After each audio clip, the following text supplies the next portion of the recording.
Together, let's read. It's taken from the book of first Luke 5, verses 17 to 26. Jesus forgives and heals a paralytic. Let's all read together. Now it happened on a certain day, as he was teaching, that there were Pharisees and teachers of the law sitting by, who had come out of every town of Galilee, Judea, and Jerusalem. And the power of the Lord was present to heal them. And behold, men brought on the bed, and a man who was paralyzed, whom they sought to bring in and lay before him. And when they could not find how they might bring him in, because of the crowd, they went up on the housetop and let him down with his bed through the tight windows before Jesus.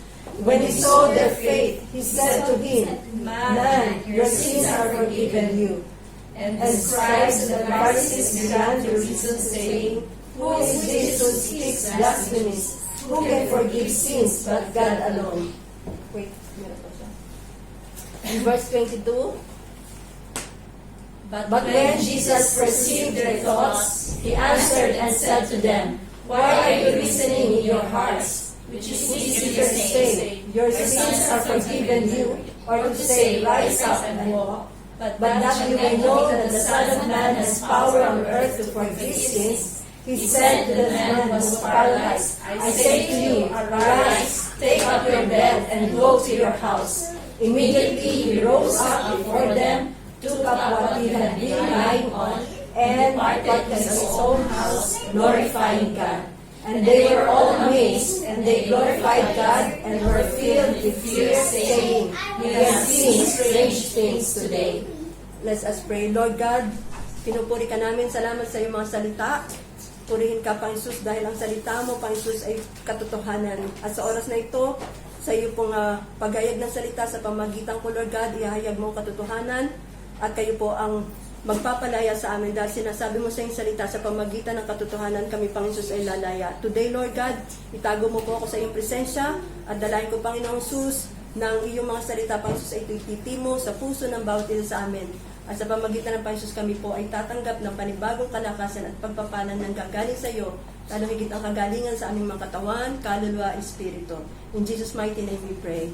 Amen. Amen. Kung na tayo po. Praise God. Ang message po ng Panginoon sa atin is entitled, Jesus Christ, the Healer. So nakita natin yung scripture verse natin, Jesus forgives and He heals the paralyzed man. So sino ba ang healer natin? Wala tayong ibang healer kundi si Jesus Christ. At ang Panginoong Jesus, ang Diyos sa pamagitan ng Panginoong Jesus, walang nais sa atin kundi tayong lahat ay gumaling sa lahat ng ating karamdaman. Tayong lahat ay pinalaya ng Panginoon sa anumang sakit, karamdaman, dahil ito nga ang dahilan kung bakit si Jesus Christ ay dumating. Ang mission ng Diyos sa atin, ang mission ng Panginoon Jesus na siya ay dumating dito, parang lahat tayo ay palayain sa lahat ng sakit, karamdaman, unang-una sa kasalanan, na ang dulot sa atin ay sakit, karamdaman. At yun nga, ang Panginoon Jesus ay napakaraming ginawa nung siya ay nandito in His public ministry. Lahat ng lumalapit sa Panginoong Jesus ay kanyang pinagaling. At sa Panginoong Jesus ay walang mahirap. Dahil nga ang Diyos, ang kabuuan ng Panginoon Jesus, ang kanyang katauhan, ang kanyang divine nature ay nagpapagaling. Hindi mahirap sa Panginoong Jesus na magpagaling. Hindi katulad ng mga doktor, di ba? Ang mga doktor kailangan pang i-check up kung ano ang kalagayan ng kanyang puso, kailangan pa niyang mag-test ng dugo. Ang mga doktor kailangan pa niyang mag-x-ray. Pero ang Panginoong Jesus, walang kailangan ng anumang mga testing, walang kailangan anumang mga x-ray. Dahil ang Diyos mismo, ang kanyang nature, ang kanyang kabuuan, ay magpagaling sa ating lahat ng sakit at karamdaman. So, ang Panginoon Jesus nakita natin nung siya ay nag-minister, nung siya ay in His public ministry, marami sa Kanya ang mga dinadalang may sakit at mga karamdaman. At nakita natin lahat ng mga lumalapit sa Kanya na may pananampalataya, ang lahat ay pinapagaling ni Jesus. Wala, sabi sa Bible, walang sino man na lumapit sa Kanya na may pananampalataya na hindi gumaling. Dahil nga si Jesus ay Diyos, siya ay makapangyarihan sa lahat. Siya ay Diyos na ating Panginoon at tagapagligtas. Dito sa Luke 4, sa 40, sabi ito, when the sun was setting, all those who had any that were sick with various diseases brought them to him, and he laid his hands on every one of them, and he healed them. Ibig sabihin, walang inexempt si Jesus Christ. Lahat ay pinagaling ng Panginoong Jesus. Walang mahirap, walang sakit na hindi kayang pagalingin si Jesus. Kahit yung mga sakit na inborn na mga sakit, yung mga inborn na bulag, pinagaling ni Jesus Christ. At paano nagpagaling ang Panginoong Jesus? May mga times na sabi dito, He laid His hands on them. Sa pamagitan ng pagpapatong ng kanyang mga kamay, ang lahat ng mga pinatungan ni Jesus ng kanyang kamay, lahat sila ay gumaling, lahat sila ay lumaya. Meron ding time na siya ay nagpapagaling sa pamagitan ng pagre-rebuke. Kasi nga God has may power and authority ang ating Diyos. He is the power and authority. Kaya, di ba yung biyana ni Peter, nung siya nagkasakit, anong ginawa ni Jesus? Paano niya pinagaling yung fever ng kanyang biyanayan? He rebuked the fever. Pinalayas niya itong sakit na ito. At meron ding isang babae na for 12 years, siya ay dinudugo, meron siyang issue of blood. At sabi sa Bible, hirap na ang babae na ito. At marami na ang tumingin sa kanyang mga doktor, pero wala man lamang nakapagpagaling sa kanya. At ang ginawa niya, nga sabi doon ay naubos na ang kanyang mga ari-arian para lamang siya makapagpagaling. At nung nalaman niya na si Jesus, yung mga himala na ginawa ni Jesus, ano ang ginawa ng babae na ito? Na sa kabila ng kanyang, alam mo yung for 12 years ka, dinudugo ka, syempre ang kalagayan mo is lambot ka na, hirap ka na, pero sa karamihan ng tao, siya ay nakipagsiksikan, at dahil nasa isip niya, sabi niya sa kanyang isip, mahipo ko lamang ang laylayan ng damit ng Panginoong Sus, gagaling ako.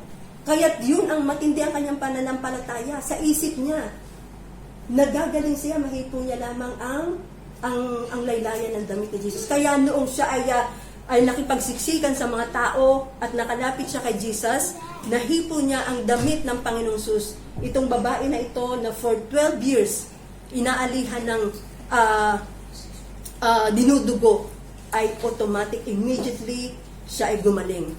Kaya, yung ating pananampalataya, kapag tayo ay may faith kay Jesus, at lumapit tayo sa Kanya, tayong lahat ay gagaling. Katulad ng babae na ito, sabi niya, mahipo ko lamang ang laylayan ng baro nito si Jesus. Kaya gumaling siya. So, by one touch, kung tayo ay may pananampalataya, katulad ng babae na yun na binanggit sa Bible, kung tayo may pananampalataya at lumapit tayo sa Kanya, automatic ang kagalingan natin ay mararanasan natin. So, by one touch, si Jesus ay nagpagaling sa pamagitan ng paglay ng hands, ganun din sa pamagitan nga ng by one touch, at meron din sa Bible na nagpagaling siya sa pamagitan lamang ng kanyang salita. Yung centurion, yung mataas na opisyal, na lumapit kay Jesus, dahil ang kanyang anak ay may sakit. Ano ang sinabi ni Jesus? Umuwi ka na, magaling na ang iyong anak. So by that word na sinabi ni Jesus, ganun din ang ginawa nitong centurion na ito. Ano ang ginawa niya? Pinakawakan niya ang salita ni Jesus, though hindi pa siya nakakauwi ng bahay, at the moment na sinabi niya na ang kanyang anak ay magaling niya, natanggap niya rin ang kaligtasan, ang kagalingan na inaasam ng centurion. So si Jesus Christ is, bakit ba siya nakakapagpagaling? Dahil nga ang ating Diyos, itong Panginoong Sus na ating sinasamba, siya ay Diyos, siya ang nag-iisang Diyos na ating Panginoong tagapagligtas. Amen? At yun ang mission niya. Kaya siya pumunta dito, ang mission niya ay para tayo ay kanyang iligtas para tayo ay tubusin sa ating kasalanan. Yun ang sinasabi sa Bible na the reason why Jesus Christ came on earth is to destroy the devil's work. At ano ba ang mga devil's work? Ano ba ang devil's work na kailangang i-destroy ni Jesus? Yan nga, ang mga dinidestroy niya yung sakit, karamdaman, lahat ng kahirapan, lahat ng ating mga takot, lahat ng mga galit, lahat ng mga gawa ng kaaway. Ano man yung gawa ng kaaway, sabi ng Panginoon, He came. At ang purpose nga nito ay para i-destroy ang gawa ng kaaway sa buhay ng nating lahat. Dahil ang kaaway, ano ang purpose ng kaaway? Kaya siya pumunta dito. Sabi sa John 10:10, ang kaaway ay walang gustong gawin, kundi magnakaw, sumira at magwasak ng buhay. Kaya para masira ang buhay natin, anong isang way niya para tayo sirain sa ating mga buhay? Yan, bigyan tayo ng sakit, bigyan tayo ng karamdaman, bigyan tayo ng mga suffering, bigyan tayo ng mga ng accident, lahat para matapos ang buhay natin at hindi tayo makarating kay Jesus. Pero ang sinasabi ni Jesus, I have come. Para ang lahat naman tayo na mananalig kay Jesus ay tumanggap ng buhay. Kung si Satan ang gusto niyang gawin sa atin ay sirain ang ating mga buhay, wasakin ang ating mga buhay, si Jesus naman ay nagpunta dito para tayong lahat ay bigyan ng abundant life, ng righteous life, ng victorious life.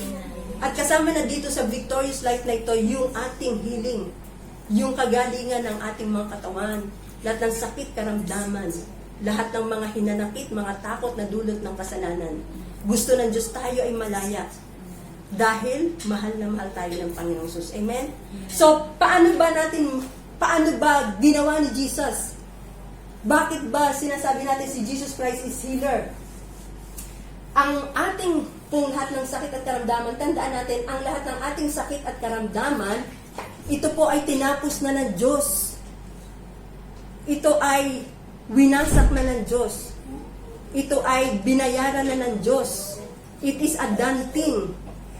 At kailan ito natapos ng Diyos? Ito ay tinapos ng Diyos sa krus ng Kalbaryo. Kaya yung lahat ng ating mga sakit, lahat ng ating mga karamdaman, ay ito po ay binayaran na ng Panginoong Sus. Ibig sabihin, kailan binayaran ni Jesus ang ating sakit at karamdaman? Noong si Jesus Christ ay napako sa krus at tumanggap siya ng lahat ng beatings, tumanggap siya ng whippings sa kanyang katawan, tumanggap siya ng lahat ng suffering. Ibig sabihin, binayaran niya na ang lahat ng ating mga sakit, karamdaman. Amen. So, ibig sabihin, yung mga sugat ni Jesus na tinanggap niya sa kanyang katawan, ito ay nagre-represent ng mga lahat ng sakit natin. So, imagine mo ang lahat ng sugat ni Jesus na yan. Sabi nagtamo daw siya ng 39 na mga sugat. So, ibig sabihin, ang mga sugat ni Jesus na yan, yung 39 na mga sugat ni Jesus, yan ay lahat ng mga sakit. Lahat ng mga sakit at karamdaman na meron ang tao. Name it. Ano ba ang mga sakit ng mga tao? Nandyan ang high blood, nandyan ang cancer, nandyan ang tuberculosis, nandyan ang epilepsy, nandyan ang sakit sa buto, colon, nandyan ang lahat ng sakit. Lahat, ibig sabihin ng sakit natin, ito po ay dinala na ng Panginoong Jesus sa kanyang katawan. Ibig sabihin, binayaran na ni Lord Jesus ang lahat ng mga sakit natin. So, ibig sabihin, kung binayaran ni Jesus ang lahat ng ating sakit, ano man yung ating mga sakit, ito ay dinala niya sa kanyang katawan. Ito ay kinuha niya sa atin ang lahat ng ating sakit. At yun yung sugat na yun yung katumbas ng mga sakit natin na dinala ng Panginoon sa kanyang katawan. Kaya ang ating lahat ng sakit at karamdaman, ito ay tapos na. Kaya sinabi ni Jesus, it is finished. It is done. So, ibig sabihin, kung ang lahat ng mga sakit na yan at karamdaman ay dinala ng Panginoong sa atin, anuman ang ating mga sakit at karamdaman, kailangan ang i-confess natin ay iyong salita ng Diyos. Dahil yun ang katotohanan. Amen? Yun ang salita ng Diyos. At sa pamagitan ng kanyang salita ng Diyos, tayong lahat ay gagaling. Amen? Basahin natin to. In 1 Peter 2 verse 24, sabi dito, who himself bore our sins in his body on the tree, that we, having died to sins, might live for righteousness, by whose stripes you were healed. So ano ang dinala ni Jesus dito sa sinasabi niya? He bore our sins. Ibig sabihin, yung ating mga kasalanan ay kinuha ni Jesus sa atin. Hindi kinuha niya. Ang ating kasalanan ay dinala ni Jesus sa kanyang katawan. Hindi lang yung kasalanan ang dinala ni Jesus, kundi yung lahat ng sakit at karamdaman ay dinala din ni Jesus sa kanyang katawan. Kaya ang sinasabi, kung ang lahat ng sakit ay kinuha na ni Jesus, sabi doon, by His stripes, by His wounds, sa ibang verse, we are healed. Past tense, we are healed. Ibig sabihin tayong lahat ay pinagaling na ni Jesus. Magaling na tayo, malaya na tayo. Sinabi ng Diyos, binigyan ko na kayo ng kagalingan. Binigyan ko na kayo ng kalayaan. Kaya ang kapatawaran ng kasalanan, kaya yung ating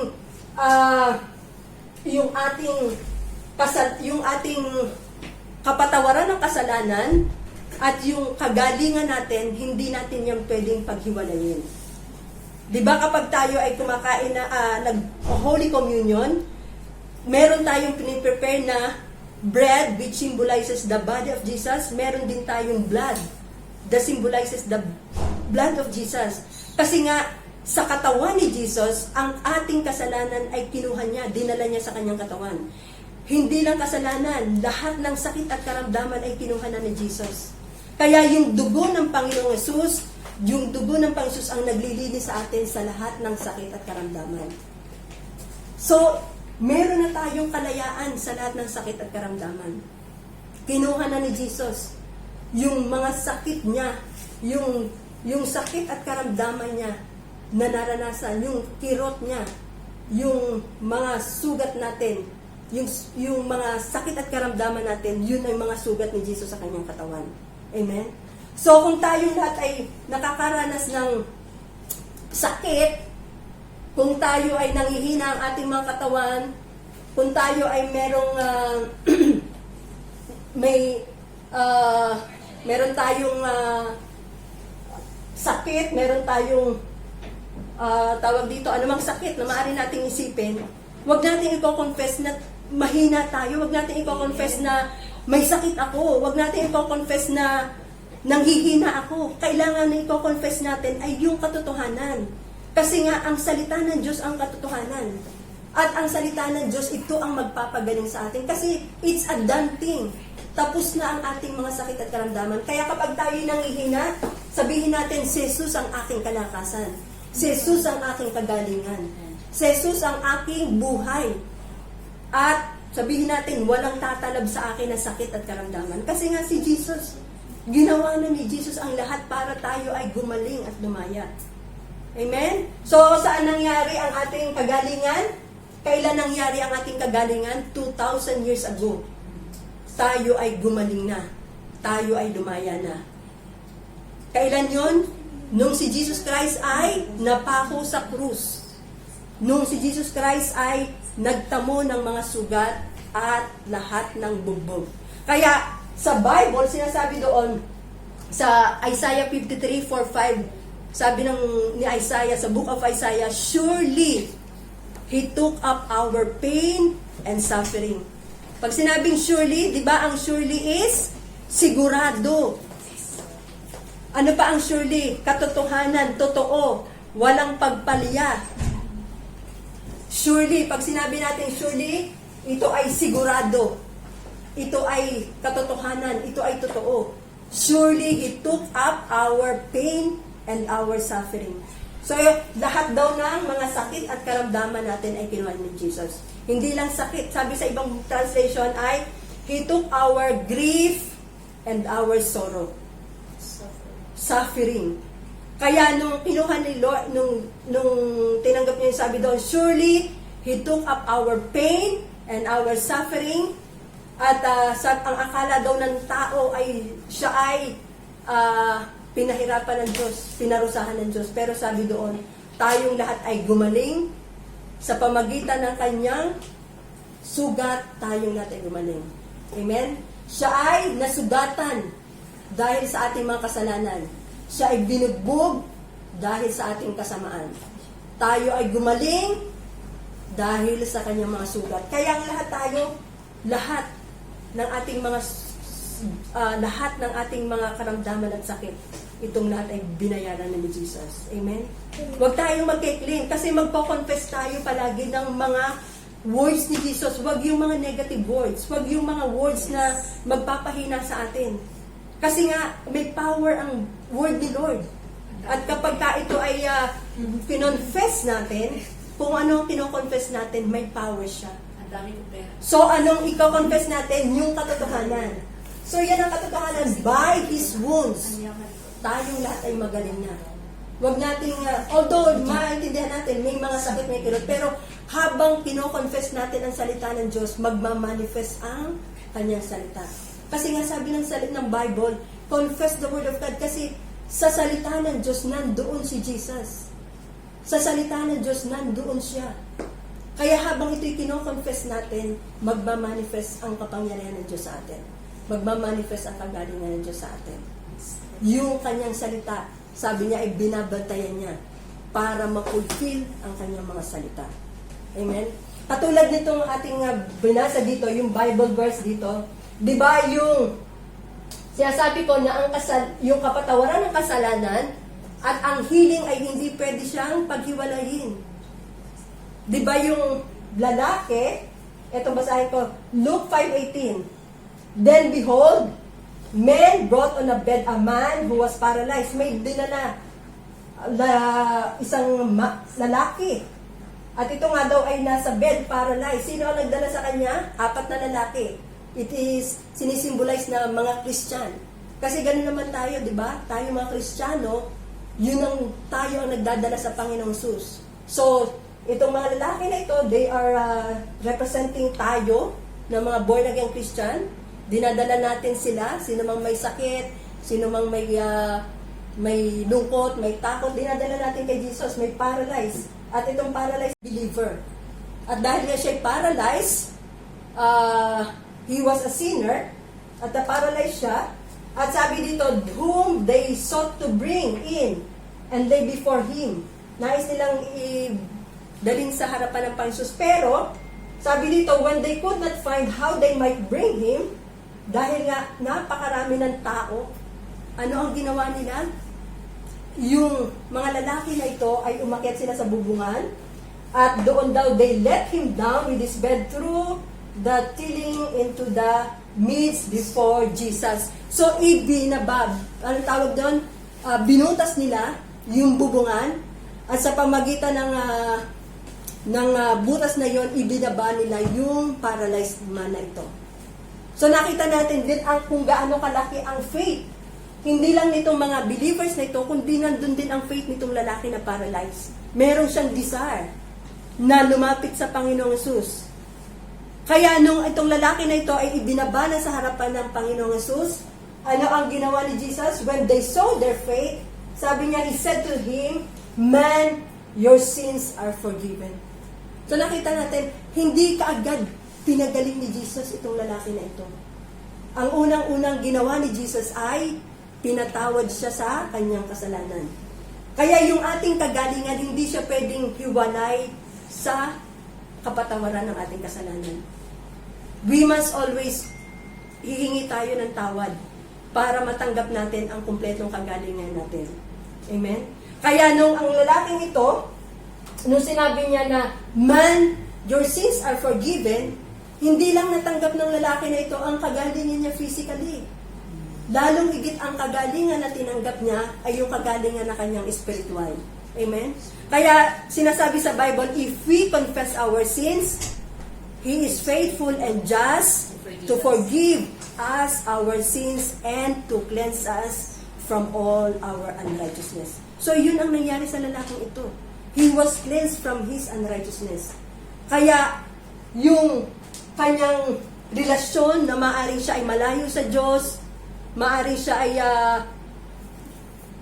walang pagkaunawa sa katotohanan na si Jesus pala ang tunay na manggagamot at tagapagligtas, siya ay nagkaroon ng close relationship kay Jesus. Kasi nga yung kagalingan, yung kanyang kapatawaran ay nakita ni Jesus ang kanyang heart. Kaya sabi niya, anak, pinapatawad na kita sa iyong kasalanan. Kaya sinabi ni Jesus, tumayo ka, magaling ka na. Amen? So, yung ating paghingi ng tawad ay isang key yan para matanggap natin ang kumpletong kagalingan natin na kailangan natin sa ating mga buhay. Amen? So, ang Panginoong Yesus, tandaan natin, si Jesus Christ ay hindi lang siya gumagamot ng ating mga physical. Hindi lang siya, ang ginagamot niya lang ay hindi physical, hindi lang spiritual katulad nitong paralyzed man na ito, but si Jesus Christ ay healer of all areas of our life. At kasama na dito, ang hinihil niya ay emotional. Hinihil niya ang mental na mga area sa ating mga buhay. Ano ba yung mga emotional na mga pinagdadaanan natin? Ano ba yung mga emotional na sakit? Di ba meron tayong takot, meron tayong shame, meron tayong discouragement, meron tayong rejection, disappointment, maaring meron tayong emotionally disturbed tayo, o kaya naman emotionally financial, kasama rin financial. Nire-restore kasi ni Lord ang lahat sa ating mga buhay. Yung emotional, may mga mental struggle tayo, meron tayong mga pain, merong loneliness, merong brokenness na tinanggap tayo, bunga ng mga maraming bagay sa ating mga buhay, mga taong mga nakasakit sa atin. So si Jesus Christ, hindi lang, ang ginagamot ni Jesus ay hindi lang mga sakit ng ating mga katawan. Ang ginagamot ni Jesus Christ ay emotionally. Yung pinakamalalim na sugat sa ating mga puso ay kayang gamutin ni Jesus. Yung mga isipan natin na punong-puno ng takot, punong-puno ng mga pag-alala, lahat na yan ay ginagamot ni Jesus. Amen? Tingnan natin kung paano pinagamot itong, there was a man, may isang lalaki na leprosy. Sabi dito sa Luke 5 verse 12, while Jesus was in one of the towns, a man came along who was covered with leprosy. Merong isang lalaki na may nakakita sa kanyang isang lalaki. Itong lalaki nga na ito ay puno ng, meron siyang leprosy, meron siyang ketongin siya. At nung nakita niya si Jesus, ano ang ginawa ni Jesus? Ano ang ginawa niya nung nakita niya si Jesus? When he saw Jesus, ang ginawa ng leprosy na ito is, he fell with his face to the ground and begged him. So, siya ay nagpatira pa kay Jesus, siya ay nakiusap kay Jesus, yung leprosy na ito, yung puno ng ketong, siya ay nakiusap kay Jesus, siya ay nagpatira pa kay Jesus. At anong sabi niya dito? Lord, if you are willing, you can make me clean. Kasi makikita natin, ano ba ang nararamdaman ng lalaking may ketong? Ano ba ang pwedeng maramdaman ng lalaking may ketong? Kasi that time, yung mga panahon kasi na yan, ang leprosy, kapag ang tao ay merong sakit na leprosy, hindi sila tanggap sa lipunan. At kapag ka meron kang ketong, kapag ka ikaw ay leper, walang taong nakikisalamuha sa iyo. Walang tao na nais na makasama ka. Kasi nga, kapag ikaw ay may leprosy, sumisigaw sila ng marumi kasi nga gusto nila kasing i-isolate ka agad ang mga taong may leprosy. So, itong tao na ito na he was may leprosy, yun yung nararanasan niya sa kanyang buhay. Meron siyang feeling na siya ay rejected. Dahil nga siya ay ketongin, walang taong gusto, walang nagmamahal sa kanya, maaring siya iniiwan ng mga tao, lumapit lang sa atin, lumapit lang siya sa atin, iiwanan siya ng tao. Takot ang tao kasi na mahawa sa leprosy. Ganon katindi ang pinagdadaanan ng tao na ito. Emotionally, hindi lang yung sakit niya ang matindi niyang pinagdadaanan, pero ang pinakamatinding pinagdadaanan ng tao na ito na may leprosy ay yung emotional. Kasi nga, isipin mo, kung lalapit sa iyo ang tao, tatakbo sa iyo, lalayo sa iyo. Ang tao na lalapit sa iyo, itatanggi ka, sasabihin sa iyo marumi ka, ilalayo ka, ikukulong ka. Parang COVID. Parang, matindi na sa COVID. Kasi ang COVID, pwede rin COVID. Pero itong tao na ito talagang matindi. Kasi isipin mo, puno ka ng sakit, puno ka ng karamdaman, ng ano na ito, sugat. And so, ang mga tao ay nandidiri sa iyo. So, ano ang nararamdaman ng tao na ito? Meron siyang emotional. Meron siyang higit pa sa sakit sa kanyang nararamdaman. Meron siyang emotional. Meron siyang feeling na hindi siya love. Meron siyang feeling na siya ay rejected. Meron siyang feeling na siya ay unwanted. Kaya sinabi niya kay Jesus, Lord, if you are willing, you can make me clean. Kasi alam ng tao na ito, na yung mga tao na gusto niyang lapitan, hindi naman willing na lumapit sa kanya. Alam ng tao na ito na ang mga tao ay hindi gusto siya. Kaya sinabi niya, Lord, if you are willing, you can make me clean. Kasi alam niya, may struggle siya. Meron siyang sakit na nararamdaman sa kanyang puso. Kaya sinabi niya, Lord, kung ikaw ay willing, you can make me clean. Kaya ano ang ginawa ni Jesus Christ? Ano ang sabi dito? Jesus reached out His hand and touched the man. Ang sabi ni Jesus, I am willing, He said, be clean. And immediately the leprosy left him. Sa ibang translation doon, sabi doon, I am willing, He reached out His hand and He touched him. So, ibig sabihin, yung kanyang feeling, yung kanyang emotional na sakit, dahil nga siya hindi tanggap ng tao, pinadama ni Jesus ang kanyang pag-ibig sa kanya. Ipinadama ni Jesus ang kanyang pagmamahal. At yung pag-ibig na hinahanap ng tao na ito, na may leprosy, ay natagpuan niya lamang kay Jesus. Amen? Napakatindi ng kwento na ito. Talagang matatouch ka dito kapag binulay-bulay mo itong salita nito. Kasi si Jesus, yung talagang pag-ibig niya, ipinadama niya dito sa tao na ito. Isipin mo na, ang mga tayo ayaw siyang hawakan, pero ang ginawa ni Jesus, He reached out. Sabi niya sa Bible, He reached out and He touched him. Kaya yung sakit niya ay hindi lang gumaling, bagkus emotionally, natagpuan niya ang pag-ibig, at naranasan niya ang tunay na pag-ibig kay Jesus. Amen? So, ganun din tayo. Lahat tayo na maaring tayo dumadaan ng emotional pain, tanging si Jesus lamang ang makapagpapalaya sa atin sa anumang mga pain. Amen? Yun ang sinasabi sa Bible. Sabi sa Bible, God is a God of compassion. God is a God of comfort. Kaya kapag tayo ay lumapit kay Jesus at dinala natin sa Kanya ang anumang mga pain na meron tayong naranasan sa ating mga puso, nirelease natin ito sa Kanya sa pamagitan ng prayer, anuman ang mga saloobin natin na meron tayo, marirelease tayo sa lahat ng ating mga sakit, lahat ng mga pain natin. Kapag inilapit natin ito kay Jesus, lahat ng ito ay kayang gamutin ni Jesus. Pag tayo ay lumapit kay Jesus, anuman ang sakit sa ating mga puso, anuman ang mga kalungkutan, anuman ang mga takot na yan, hinihilya ni Jesus. Kaya sabi ni Lord Jesus, I am the God of comfort.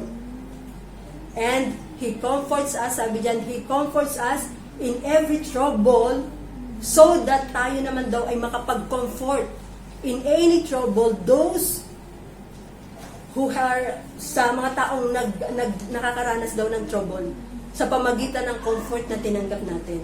Amen? Kaya, ano ba ang meron tayo? Meron ba tayong mga emotional pain?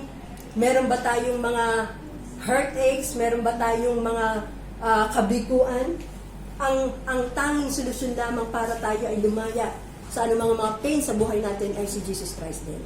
Kaya ako naranasan ko talaga yan eh. Kasi nung time na, alam mo yung meron kang talagang sakit, sino na ang broken heart dito? Sino na ano dito? Sino na yung may sakit at may, alam mo yun yung parang, may, Yung hindi lang ano eh, kasi yung sugat, masakit, parang sinasaksak talaga yung puso. Pero kapag si Jesus, kapag tayo ay lumapit kay Jesus, yung sakit ng ating puso ay pinagagaling ni Jesus. Kasi nung time na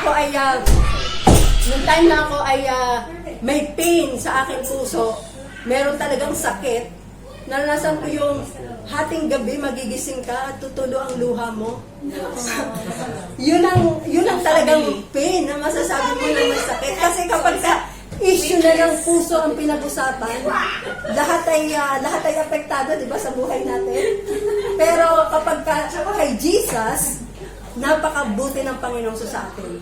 Kasi ganun niya talaga tayong kino-comfort. He is a God of comfort. At yung comfort na kailangan natin, yung encouragement na kailangan natin, matatagpuan lang natin kay Jesus. Ito pa, nakakatuwa, yung lalaki, 'di ba, yung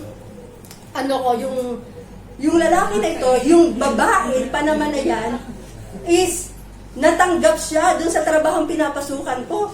So imbis na makalaya ka, maibsan na yung ano mo, every time makikita mo talaga is para ka talaga masakit talaga, sinasaksak. So, Sinaksak mo siya. yung ating mga emotional pain, yung lahat ng mga takot natin, sakit, dusa, habag sa sarili, lahat ng mga loneliness, kabiguan na yan, kapag nirelease natin to kay Jesus, tayong lahat ay gagaling, tayong lahat ay lalaya. Kaya napakabuti ng Panginoon kasi kahit hindi tayo magsalita alam na ni Jesus ang lahat ng ating mga pinagdadaanan. At yung sa pamagitan ng ating pananalangin, makakatanggap tayo ng yung presensya ng Diyos, yun ang pupuno sa atin. Kaya nga pag tayo ay nasa Panginoong Jesus, wala tayong dapat gawin, kundi tayo ay lumapit lamang sa Kanya. At yung Kanyang presensya, yun yung dapat natin na lagi nating i-enjoy ang presence ng Panginoon sa ating mga buhay. So, ano ang gagawin natin kung si Jesus Christ is the healer, kung si Jesus Christ ang ating great healer, ano ang dapat nating dapat gawin para matanggap natin ang complete healing ng ating katawan, kaluluwa, espiritu? So, ang ating gagawin, kailangan nating manalig kay Jesus. Unang-una, we must believe that Jesus Christ is the only healer. We must believe na walang ibang healer kundi si Jesus lang. We must believe na si Jesus lamang talaga ang makakabigay ng solusyon sa ating mga buhay. So, dapat natin gawin, we must come to Jesus. We must believe on Jesus Christ as the only healer, as the only Savior sa ating mga buhay. Katulad ng ginawa ng lalaki na yon, na ang ginawa niya ay yung paralisadong lalaki, nanalig siya kay Jesus.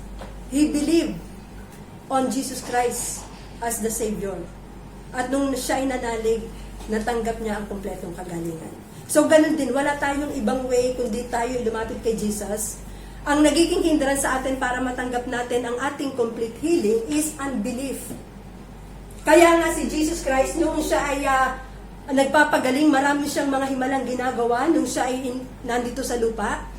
Di ba, sinabi niya sa Bible, sabi niya, nung siya ay pumunta sa lugar niya kung saan siya isinilang, yung mga kababayan niya mismo ay hindi nanalig sa kanya. Kaya ang sabi doon, sabi niya ay, hindi na nakalagay dito, sabi doon, yung unbelief, dahil sila ay hindi nanalig kay Jesus, yung kanyang mismong mga kababayan ay hindi nanalig kay Jesus, hindi sila nakatanggap ng anumang himala. Pero sabi doon, marami daw nung time na yon, nung time ni Jesus, marami daw ang may ketong nung time ni Jesus na yon. Pero ang pinagaling lamang ni Jesus ay yung isang Samaritano. Kasi nga daw yung sa lugar nila, yung lugar ni Jesus Christ, even ang mga kababayan niya, hindi siya natinanggap. So para matanggap natin ang ating healing na kailangan natin sa ating mga body, soul, spirit, sa ating mga emotion, sa ating mga financial, kasi i-restore din ni Lord, kailangan natin na manalig kay Jesus. In Jeremiah 17:14, sabi dito, "Heal me, Lord, and I will be healed. Save me." and I will be saved. For you are the one I praise. Amen? Si Jesus lang ang ating tagapagligtas. Si Jesus lang ang ating dakilang manggagamot. So ano pa ang dapat nating gawin? Si Jesus Christ is the healer. Kailangan nating magpatawad. We must forgive those who hurt us. Yun ang isang way para matanggap natin ang complete healing. Amen? Ano sinasabi dito sa Ephesians 4 verse 32? And be kind to one another, tender-hearted, forgiving one another, even as God in Christ forgave you. So, kailangan daw magpatawad tayo sa mga taong nakasakit sa atin. Kung paano tayo tumanggap ng habag, ng mercy sa Diyos, na tayo'y kanyang pinatawad, then kailangan nating mag-release ng tawad sa mga taong nakasakit sa atin. Kailangan nating mag-move on. Kasi itong unforgiveness, ito ay way ni Satan para nakawin sa atin ang joy, para nakawin sa atin ang peace, nakawin sa atin yung kagalakan. Yun ang isang taktika ni Satan. Pero kapag tayo nagpatawad, pag alam natin kung gaano kalalim ang pag-ibig ng Diyos sa atin, na tayo ay kanyang pinatawad, mas madali sa atin na magpatawad. Amen? Kasi nga tayo pinatawad ni Jesus. Kaya kailangan tayong mag-release ng tawad sa mga taong nakasakit sa atin. At ayan ay kaya lamang gawin ni Jesus by grace of God. Kailangan hihingi natin, Lord, tulungan mo akong mag-release ng tawad sa taong nakasakit sa akin. At ano pa? Ang isa pa, so kailangan natin, ang way para matanggap natin ang kagalingan ng pansus is we must believe on Christ Jesus as the only healer. At pangatlo, we must forgive one another as Christ forgave us. At ang pangatlo, we must confess our sin. So yun ang confession. Napaka-importante ng confession, yung ating kasalanan. Sabi sa Bible, in James 5:16, confess your trespasses to one another and pray for one another that you may be healed. So ito yung way para matanggap natin ang kagalingan. Kung meron tayong isang pinagkakatiwan ng tao, sabi dito, pray for one another, confess your trespass to one another, then lumapit tayo sa isang born-again Christian na alam natin na siya ay sinasamahan ng Diyos at i-confess natin ang ating mga kasalanan.